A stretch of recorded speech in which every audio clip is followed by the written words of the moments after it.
Assalamualaikum warahmatullahi wabarakatuh.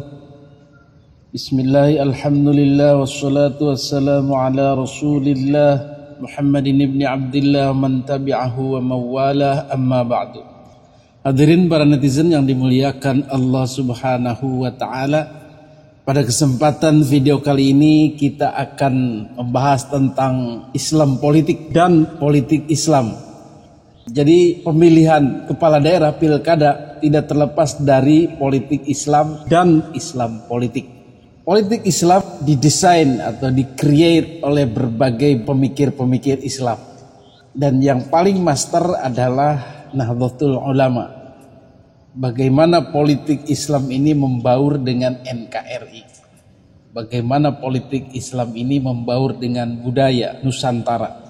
Bagaimana politik Islam ini tidak menjadikan dalam tanda kutip penjajahan atas agama lain. Ini yang didesain oleh Nahdlatul Ulama. Tetapi politik-politik Islam di luar NU adalah Islam politik. Islam-Islam yang dikembangkan untuk menguasai negara. Islam-Islam yang dikembangkan untuk menguasai sebuah kebudayaan, menguasai tradisi, bahkan menggantinya dengan Islam ala mereka. Nah, umat harus tahu bedanya. Jadi yang dikembangkan oleh NU itu adalah politik Islam. Apa buktinya, apa hasilnya? Buktinya adalah Pancasila, Islam Pancasila. Buktinya adalah Islam Nusantara, Islamnya Wali Songo, Islam-Islam yang dianut oleh kebanyakan warga negara muslimin Indonesia. Atau lebih jelasnya adalah Nahdliyin dan Muhammadiyah. Itu politik Islam ala Nahdlatul Ulama. Dan buah yang lezat bermanfaat dari NU sekarang ini dinikmati oleh seluruh rakyat Indonesia. Buah itu memberikan nutrisi beragama yang menyehatkan, baik bagi umat muslim maupun non-muslim. Mereka semua hidup bersama dalam harmoni, hidup bersama dalam damai, dan tidak ada satupun yang merasa disisihkan, tersisihkan, dimarginalkan, ataupun dikuasai. Kehidupan politik sangat jauh dari diskriminasi berdasarkan agama. Para politisi tidak diangkat berdasarkan agamanya, tapi sejauh mana profesionalitasnya dan kecintaannya pada NKRI. Dan kemudian manfaat buah dari Islam Nahdlatul Ulama ini yang lainnya adalah umat Islam bisa menjalankan agamanya dengan tenang, senang, dan nyaman tanpa tekanan dan gangguan dari siapapun. Betul? Tetapi Islam politik ini sekarang didesain oleh berbagai kalangan untuk bagaimana Islam ini menguasai negara.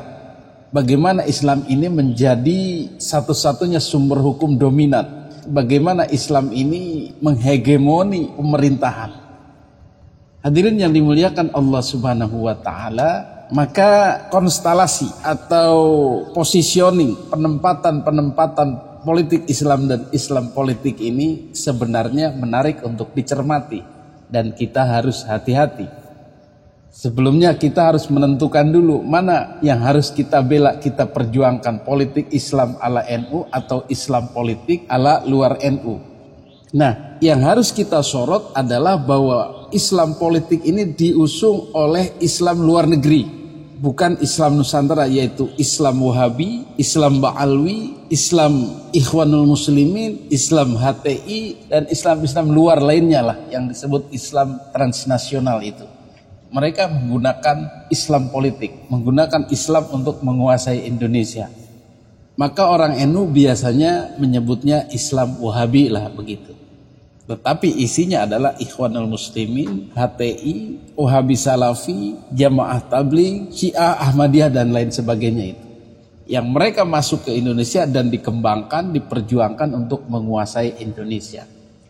Hadirin yang dimuliakan Allah subhanahu wa ta'ala, maka jika kita sudah paham dengan peta politik seperti ini, kita bisa melihat gambarannya sekarang di Pilgub Jabar, Pilgub DKI yang paling dekat dengan kita. Untuk Pilgub Jabar, maka kekuatan Islam politik yang dimotori oleh PKS dan FPI, artinya adalah gabungan antara Ikhwanul Muslimin dan Islam Ba'alwi Timur Tengah Yaman, itu ternyata tumbang. Ternyata gugur di tangan Islamnya Deddy Mulyadi. bisa dikatakan Islam Nahdlatul Ulama asli atau Islam Nusantara lah begitu. Karena kental dengan budaya-budaya tradisional Indonesia yang sudah dicampur adukan, sudah diintegrasikan dengan Islam. Itulah disebut Islamnya Nahdlatul Ulama. Maka saya melihat bahwa ini adalah kemenangan Islam Nusantara, Islam Nahdlatul Ulama, Islam Pasundan melawan Islam luar transnasional, Islam Wahabi, Islam Ikhwanul Muslimin, Islam Ba'alwi yang mana mereka bergabung di situ. Masjid jeung diri ngahiji. Masjid itu apa sih? Tempat ibadahnya orang Islam. Ngahiji jeung diri ngahiji itu manunggal. Masjidnya ada masjid lahiriah yang kita lihat, ada Tajuk, ada Langgar, ada Masjid Raya, ada banyak ragam kalimat ya, ada Masjid Agung. Kemudian tapi dia bersatu. Di sini nih masjid. Ada di sini di masjid kita. Tempat suci. Ini apa itu? Hati kita harus suci, harus bersih. Harus setiap saatnya itu tidak boleh hilang ingatannya dari Allah. La ilaha illallah gitu loh.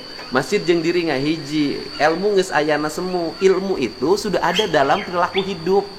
Damang, ya, damang. Harta geus ngawujud harti. Kita punya kekayaan, itu punya makna. Ada nilai-nilai sosial yang ada dalam diri kita. Duit banyak ada manfaatnya kalau nggak pernah nolong orang susah. Beras banyak nggak ada manfaatnya kalau orang lapar dibiarkan. Baju banyak nggak ada manfaatnya kalau orang telanjang kita tidak beri baju. Kekuasaan nggak ada manfaat. Kemudian kekuasaan nggak ada manfaatnya kalau tidak diarahkan untuk kebaikan, untuk kemakmuran rakyat. Harta nggak ngawujud harti, nyanding pamimpin ke rakyat. Pamimpin tuh nyanding, bersatu, bersenyawa dengan rakyatnya, kesusahan rakyat tinggal pemimpinnya. Pandita ajeg wiwaha. Pandita itu apa? Orang-orang yang punya ilmu, nilai-nilai spiritualitas, ya kan? Orang-orang tokoh-tokoh agama ajeg wiwaha.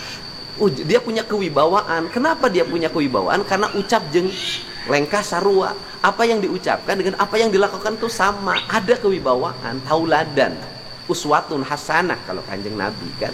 Nah, kemudian pitutur ngawujud subur. Setiap ucapannya itu menjadi kemakmuran. Ayat ngawujud keadab. Ayatnya itu sudah menjadi perilaku hidup. Bukan hanya diucapkan, bukan hanya dibacakan. Dibacakan beribadah, diucapkan beribadah. Nah, tetapi menjadi. Dan alhamdulillah dua-duanya kalah, baik itu di Jawa Barat maupun di Jakarta. Kemungkinan besar PKS pun di Jakarta karena bergabung dengan FPI, mudah-mudahan dalam putaran selanjutnya juga kalah.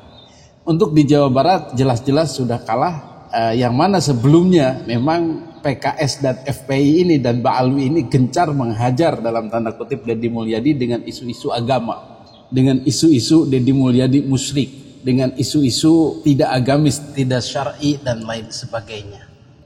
Yang padahal mereka menginginkan Islam itu menurut tafsir mereka sendiri. Jadi Islamnya Deddy Mulyadi nggak benar, musyrik dan sebagainya. Tetapi umat sekarang sudah tahu bagaimana berislam itu. Apakah hanya cangkang saja, retorika saja, gembar-gembor, takbir keras dan lain sebagainya? Tidak. Ternyata mereka sudah paham bahwa berislam itu dari dalam. Dari dalam hati, bagaimana tingkah lakunya, bagaimana akhlaknya, bagaimana tutur katanya, bagaimana perpaduannya dengan budaya dan tradisi Indonesia yang tidak mempertentangkannya, yang tidak meledek-ledeknya, yang tidak memisah-misahkannya. Inilah hikmah dari serangannya Habib Bahar terhadap Kang Deddy Mulyadi. Islam radikal, Islam cangkang, Islam retorika, Islam keras, kemudian menyerang Islam adem, Islam kalem, Islam dari dalam hati, Islam berakhlakul karimah, Islam Nahdlatul Ulama yang dicerminkan oleh Kang Deddy Mulyadi. Mana ternyata yang dipilih? Ternyata yang dipilih dan yang menang adalah Islam ala Kang Deddy Mulyadi. Alhamdulillah. Di Jakarta juga begitu, bagaimana Islam-Islam luar itu mulai ditinggalkan. Islam PKS, Ikhwanul Muslimin, Islam FPI, Ba'alwi, dan Islam-Islam modelan luar itu mulai juga ditinggalkan. Alhamdulillah. Inilah kita melihat pilgub dari sisi politik Islam. Dan kemenangan-kemenangan Islam tradisional ini patut kita syukuri dan memberikan secercah harapan bahwa orang-orang kita masih setia dengan tradisinya, masih setia dengan Islam tradisional, masih setia dengan Islam yang pada ujungnya adalah Islam Nahdlatul Ulama. Alhamdulillah. Dan saya pribadi mengucapkan selamat kepada Kang Deddy Mulyadi yang mengusung Islam nurani, Islam dari dalam diri, Islam laku lampah diri, Islam Nusantara. Insya Allah Islam seperti ini pun Islam yang selamat dari kemusyrikan, selamat dari kemaksiatan dan lain sebagainya. Kita percaya bahwa Islam ala Wali Songo akan tetap berjaya di bumi Nusantara. Amin amin ya Allah ya Rabbal alamin. Allahul muwaffiq ila aqwamit thoriq. Wassalamualaikum warahmatullahi wabarakatuh.